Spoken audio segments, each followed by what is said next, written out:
welcome to Freddy Fazbear's Pizzeria, where fantasy and fun come to life.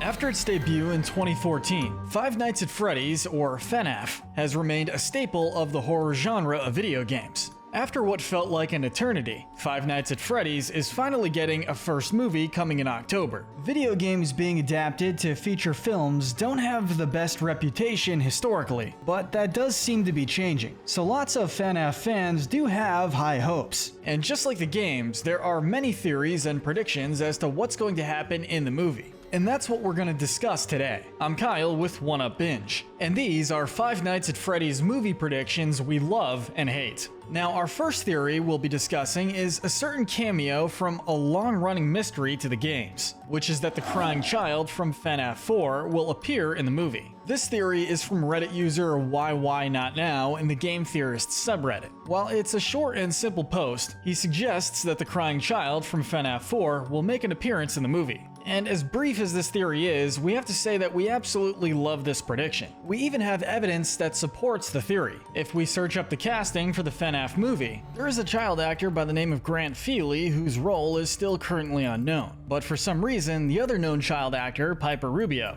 already has her role confirmed. Plus, he has the same hair color and eye color of the crying child in the games. So it's highly possible that this actor will be playing the role of the crying child. Moving on, many are saying that William Afton will be spring-locked in the Spring Bonnie suit at the end of the movie. This is a theory that is circling around Reddit. Many people believed that the main villain, William Afton, will be spring-locked and killed by the Spring Bonnie suit at the end of the movie. This would be a reference to the end of FNAF 3, where the purple guy, aka William Afton, got spring-locked and killed after the child spirits scared him into using the suit to protect himself. This ultimately caused William Afton to be turned into Springtrap, but the theory suggests that William will be dead for good in the movie. While this is an interesting theory, we do have mixed feelings about it. As much as we would like a brand new villain, William Afton has been a staple villain for the games, and we don't think it would be good writing to fully remove him from the movies. As we see in the latest trailer, William Afton will be in the movie going after Mike and Abby in the pizzeria as Springtrap, and he definitely deserves to be the main antagonist of the film. So let's move on from talking about this serial killer to a more famous serial screamer, and discuss whether or not Markiplier will be in the movie. There are many people who want the self-proclaimed king of Five Nights at Freddy's, Markiplier, to appear as a character or cameo in the movie. When he was asked about it, Mark stated that while everyone wants to know, there was confusion in scheduling conflict, so he can't say anything about the movie. We think giving a YouTube legend like Markiplier a cameo in the FNAF movie would be really cool, so we have to say we really like this idea. While Mark can't confirm anything at the moment, if anything, we think it would be great for ticket sales. Plus, it was revealed in the latest trailer that the YouTuber Corey Kenshin is making a cameo in the movie as a taxi driver, so it's not above giving out cameos. Moving on, let's talk about our next theory, and discuss whether Mike Schmidt was a witness to the bite of 83. This one comes from Reddit user High on Vaccine. He suggests that Mike Schmidt was a witness to the bite of 83, and he's tormented by nightmares of the traumatic event. He mentions the scene where Mike gets strapped to a chair with an animatronic with metal grinders in his mouth, moving in towards his face. He believes that this scene is a nightmare by Mike, and it's an imagining of the bite of 83, since he was the one that drew the nightmares inside of the FNAF security logbook. While it is a good theory and it would explain the scene, we have mixed feelings about it. The scene could very well be near the second half of the movie, and there is some evidence that goes against this idea, the main piece being our next theory that we'll be discussing. While the bite of 83 was tragic, it wouldn't have happened if it wasn't for the big brother making it happen. That goes for the theory that Mike Schmidt and Michael Afton are the same person. This is a game theory from the big honcho for Five Nights at Freddy's theorists, MatPat, that could very much apply to the movie. MatPat suggests that Mike Schmidt and William's son, Michael, are the same person.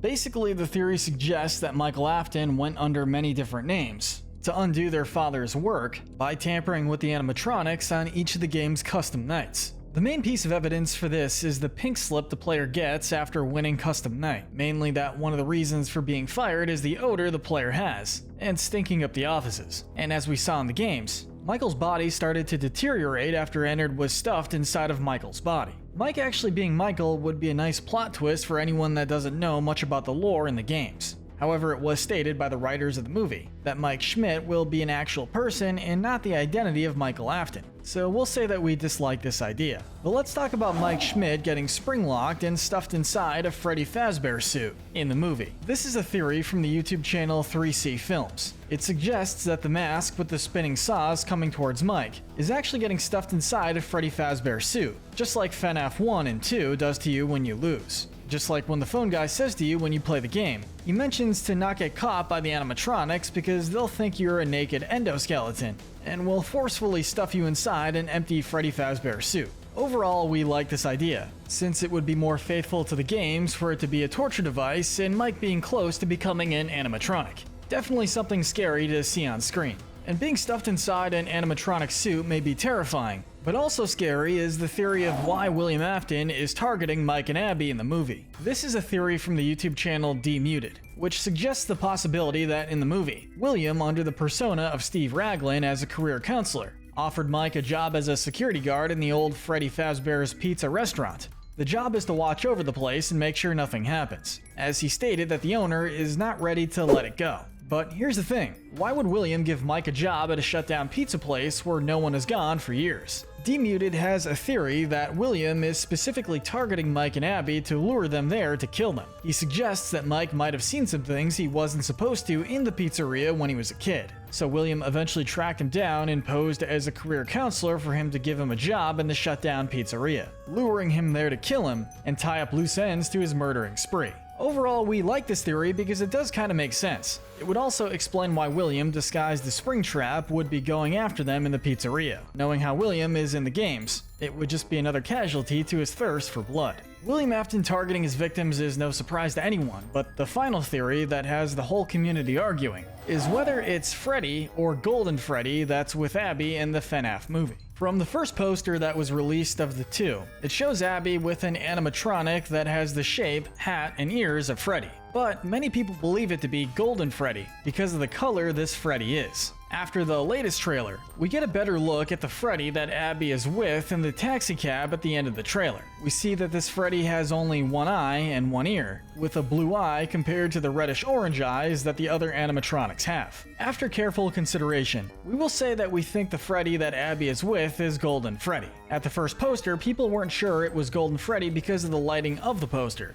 After the latest trailer, however, we get a much better look at the color of Freddy this time around, and see it has more of a yellowish tint to it than the Freddy Fazbear that we see in the trailer. Hopefully this will be one of the good animatronics that will attempt to help Abby save Mike from William Afton and the other animatronics. But let us know in the comments section below what you think about these predictions. And tell us, do you have any theories yourself about the Five Nights at Freddy's movie? Post them below, hit that notification bell, and thanks for watching.